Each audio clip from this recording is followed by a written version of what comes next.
warahmatullahi wabarakatuh. Shalom, Om Swastiastu, Namo Buddhaya, dan salam kebajikan. Salam sejahtera bagi kita semua.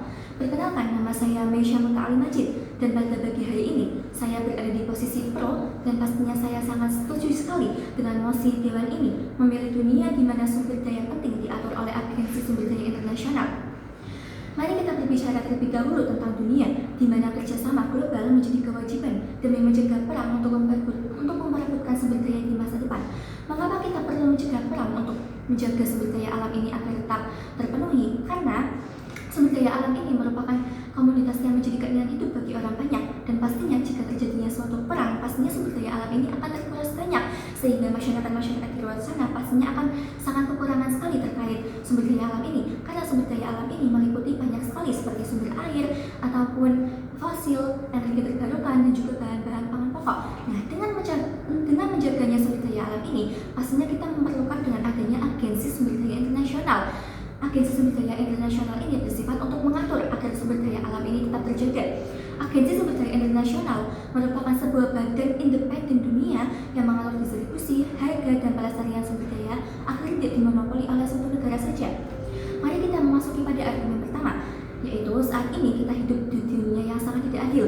Ada negara yang sangat akan kaya sekali terkait minyak atau air, sementara tetangga-tetangganya di luar sana mengalami kekeringan atau penderitaan. Masalahnya, selama ini negara yang mempunyai sumber daya sering menggunakan kekayaan tersebut ini sebagai senjata politik. Banyak sekali negara-negara yang menyalahgunakan sumber daya alam ini untuk peperangan ataupun untuk senjata politik dan untuk korupsi-korupsi lainnya. Jika sebuah negara tidak suka terhadap negara lain, maka mereka bisa menuntut akses terkait ekspor pangan ataupun energi. Ini merupakan sebuah aksi tidak manusiawi. Mari kita mengambil contoh nyata di salah satu sebuah negara, yaitu negara Eropa Timur. Pada konflik di negara Eropa Timur ini, adanya gangguan terhadap produksi gandum sehingga distribusinya ini tidak lancar, dan juga pengirimannya juga sangat lambat, sehingga sumber daya gandum ini tidak bisa dipenuhi secara terus-menerus.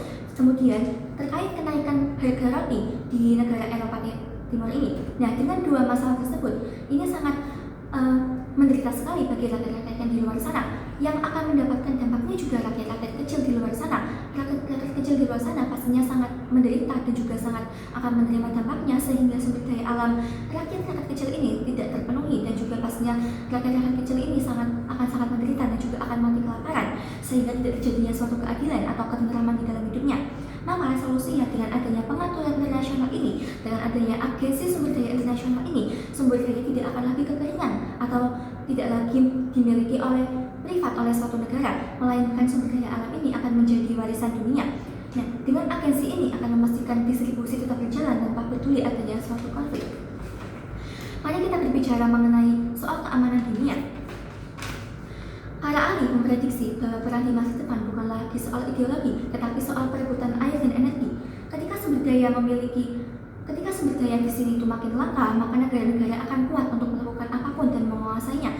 Dan pastinya sumber daya, dengan adanya kelangkaan sumber daya ini, pastinya akan termudahnya terjadinya peperangan, termasuk invasi militer.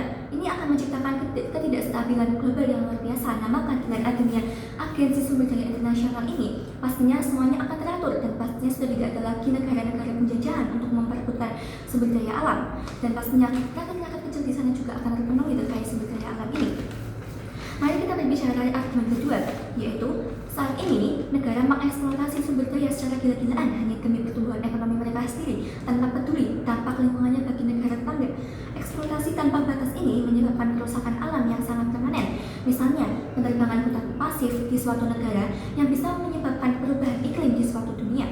Buktinya, selama sumber daya alam diatur oleh nafsu profit masing-masing negara, lingkungan akan selalu dinomorduakan.